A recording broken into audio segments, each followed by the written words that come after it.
The older generation always likes saying that video games make people violent, man. The question I always ask is, what was Shaka's favorite video game, XA?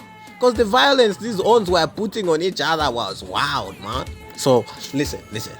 As Shaka was busy thrusting long, hard things into people while shirtless, I'm talking about spears, don't be corrupt.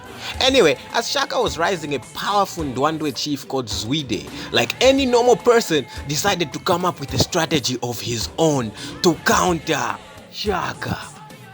God. Sorry, I read that wrong. His counter was witchcraft. That's the strategy he came up with, man. Witchcraft. What? You think we would cover African history without talking about witchcraft, XA? Like, this is before Christianity, man.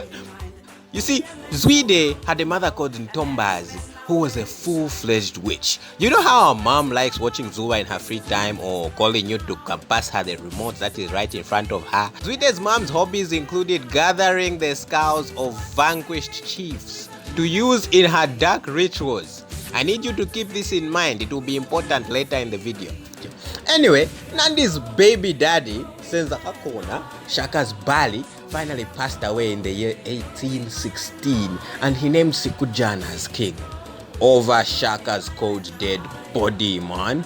This is the same group of people that had made his mother's life a living hell, and Shaka was going to make sure he pays them back in full, man. Like, Sikujana didn't even enjoy his new throne because Shaka had Sikujana stabbed by another one of his half-brothers, and Shaka quickly became chief thanks to his close friend and father figure Dingiswayo in 1816. Shaka would not also enjoy this new kingdom, as the very next year in 1817 he received the news that Dingiswayo was beaten in battle, captured, dragged to Zwide's home and decapitated. Also, what remained of Dingiswayo's skull was given to Zwide's mom, Ntombazi, to use in her dark magic. Again, I wonder what her favorite part of Call of Duty was, man. Is it like Modern Warfare 1, 2, or 3? Because if video games make people violent, these guys must have been playing it like all the time, man.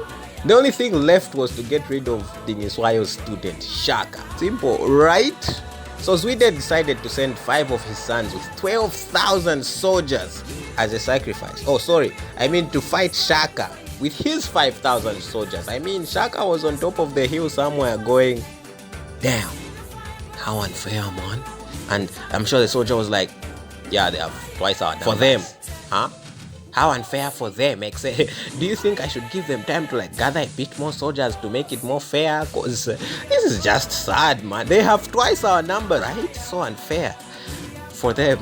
Shaka, I think, chifundo imwe, onye. On that day, Zwide's sons got introduced to a little formation known as the Cowhorn Formation, man. You see, they had 12,000 troops, the Ndwandwe. So Shaka split his forces, having 4,000 of Zwide's troops chase the decoy. This left Shaka to just fight 8,000 people, which was still almost twice his own military side. You see, when he sends away 700, this is what he remains with. And so it's this versus this.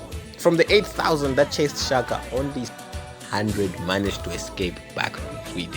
This officially kicked off the rivalry between Zwide and his mother versus Shaka. After a series of small skirmishes, Zwide suddenly came up with the bright idea of a shorter assegai spear. Now tell me if this sounds familiar. Zwide came up with short assegais and bigger shields, and favoring close quarters combat, which had Shaka going, he copied my whole flow! Word for word, bar for bar! At the bloody Battle of Mulatuze River in 1820, where Zwide waited at home. Now, the way you would know that your soldiers have won is they would come back home singing victory songs, man. And after the Battle of Mulatuze River, that day Zwide and his mother waited, and at a distance they heard singing of Ndwandwe forces. Singing victory songs, man.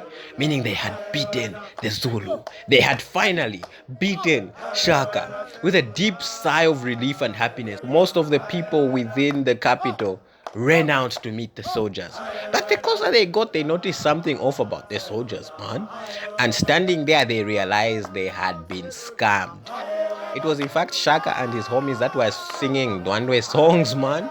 Yep, Shaka had absolutely dogged the Ndwandwe at Mulatuze River and marched his soldiers all the way up to the capital, man.